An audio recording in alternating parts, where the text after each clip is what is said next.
From Studio 3 at Buzz TV, it's The Horse's Mouth with Tom McManus.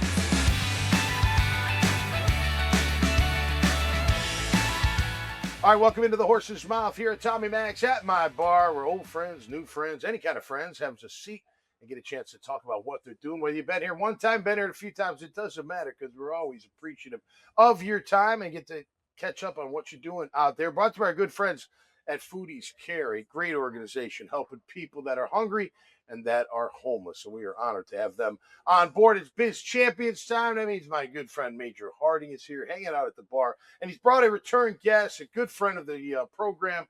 It's Marvin Hartley. He's an outdoorsman. He's a conversationalist.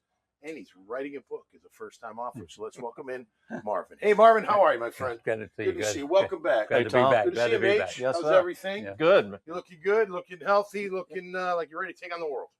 Well, I'm an outdoorsman and I'm a busy person a lot. I do a lot of things, and my neighbor freaks out.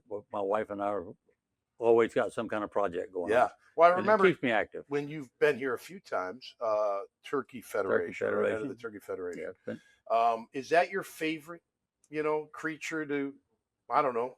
I Watch and and I get learn to tell a lot of stories about turkeys, Yeah. and was my favorite hunting was turkey hunting. Turkey hunting. And Why? when I was mainly just because you talk back to the animal. The two that are Okay. compared are elk hunting and turkey hunting, where you literally have conversations with the animal. Okay. And I grew up turkey hunting, and I started turkey hunting when I was probably 16, 17 years old. Okay.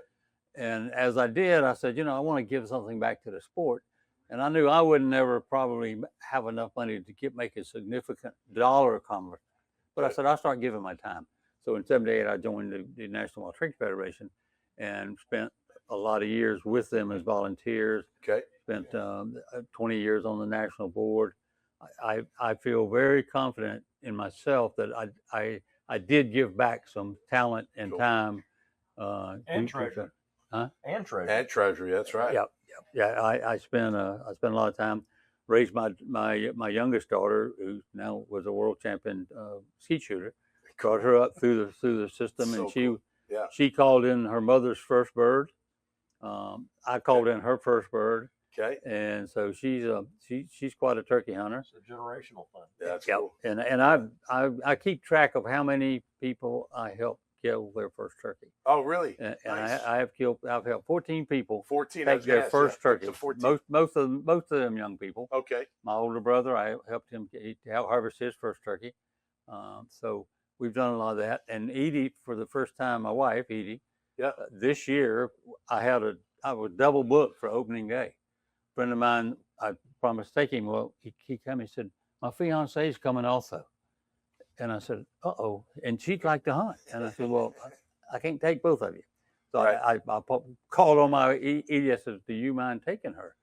And she carried her, and she had never hunted, never shot a shotgun, Wow.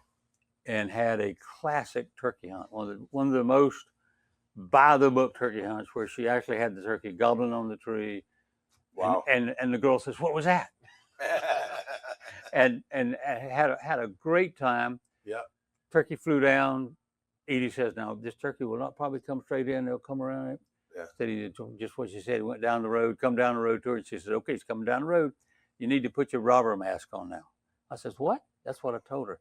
The robber mask was simply a black baklava, Okay. so that she didn't have any camouflage, so she Right. Edie had given her a black baklava. She That's said, "Okay, funny. you can put it on now because he's coming." And the turkey's gobbling, coming down the road to him like classic turkey hunt. Yep. And he comes out, and Edie says, "Okay, now don't shoot until I tell you to." And she said the gobbler come into the decoy and turned his back fan to her, Yeah. and don't shoot him until you get turned around. And she harvested her first turkey. Nice. I had Wow. her fiance Cool. with me hunting, and Okay. we heard the gunshot, and I contacted Edie. I said, "Was that her shot?" "Yep." Very cool. And he said, and it was like 8:00. It was Yeah. just time to start really turkey hunting hard. Yeah. Right. We got to go right now. We're down there. So we went down and had a chance to celebrate her first Cool. bird with her. The first birds are just something that's very Yeah, they're special. special. Yeah, Very it's special. No doubt. One day, All right, tell us about your book. You got a book you're ready. Well, this started out as kind of a little whim where I wanted to start writing down so I wouldn't forget and I would be able to share people. Yep. And I'm up to like 40 or something chapters now. Okay, cool. And they're all personal experiences of mine as I grew up. Yeah. And I started very early on working with ChatGTP, and they are the greatest assistant. He is the greatest assistant in the world. He is Chat. amazing. What do you call him? Al. Do you? AI. Al. A-L. A-L. I call him Al. I like it. Anyway, and I started working with him only because I wanted to get some English corrections. Yeah. And he says, no, you write down the notes. You capture all the notes. Yeah. You don't have to spend time, all the corrections. It's just because we're going to work together to get this to where we're at. Yeah. And every chapter, he is more and more fascinated. He is. The alligator will be a whole chapter. Yeah. Because that was at 4 o'clock. I came home at noon time one day, and there's 2 kids out there in a 12-foot aluminum John boat with something very big on a rod and reel, dragging them around. Oh, jeez. And I told Edie, I says, they caught a heck of a catfish. I can't believe that.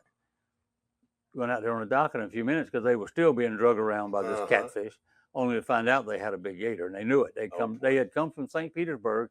They were on their last day of their permit. Wow. And they hooked this gator, and they're in a 12-foot aluminum John boat. Oh my gosh. And I said, and it was obvious they were pretty much rookies, and they had a trophy gator on.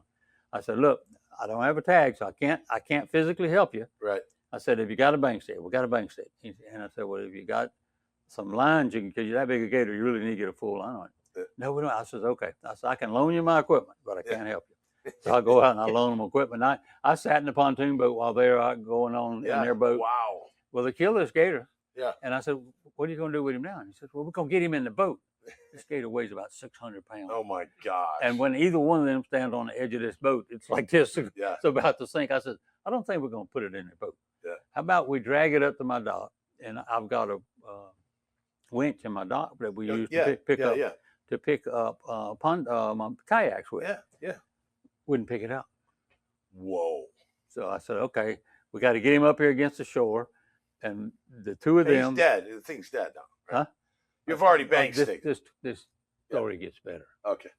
But it's gone. It's not alive anymore. Its story gets better. Let me give you a hint. Anyway, so we get him loose from the rope, from the winch rope, and we drag him over to the side of the bulkhead and lay him like this on the bulkhead. My wife, myself, and the 2 guys, everybody gets a handhold, and we drag him up on the dock. And he's laying there like that picture you saw. Yeah. And everybody's admiring it and all that kind of stuff. Guy says, he just blinked. I said, what?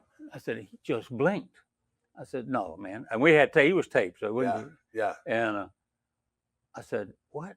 He said, I'm telling you. I said, no. Raises up on all 4 feet. I said, I believe we need to get the bang stick back out again. Yeah, he needs another one.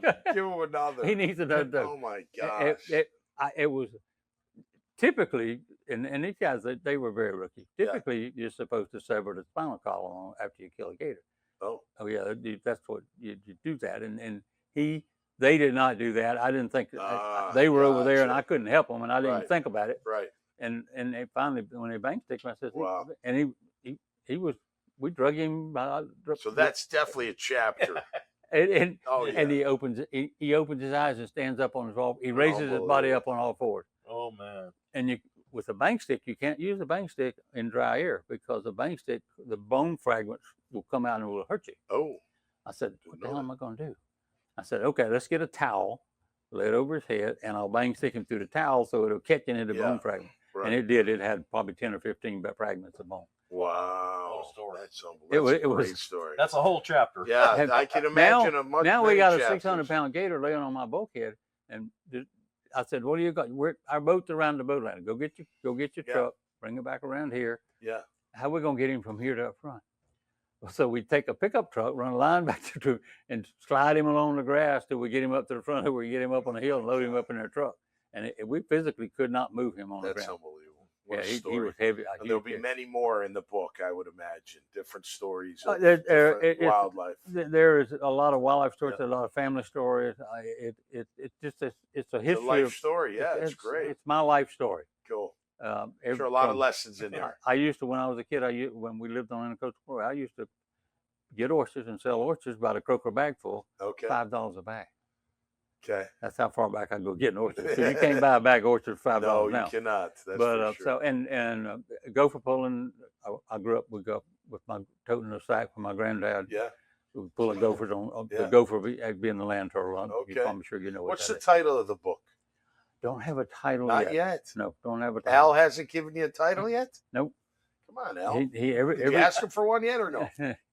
No, he hasn't, because Okay. he keeps every time I contact him, I say I got another thing I think's enough for a chapter. Marvin Hartley, the legend. I love No, it. it's not I a love legend. No, it's really because it started out just to be a list of activities, now but it's something it is really really important. and every day I think of, oh well, I need to see if that's probably enough in that story. Just like the gator, I said this is enough in that story. No doubt. I haven't done Ashley growing up as a shooter. Yeah.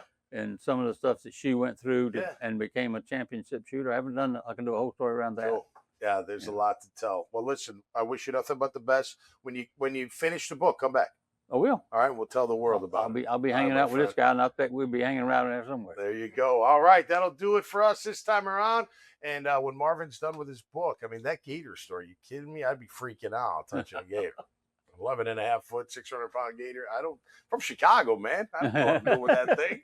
But you'll learn all about it when the book's done, and we'll be happy to talk about it when that is time. All right, that'll do it for us. So until next time, stay safe, be cool. We'll see you right here on the Horse's Mouth. Cheers. Cheers.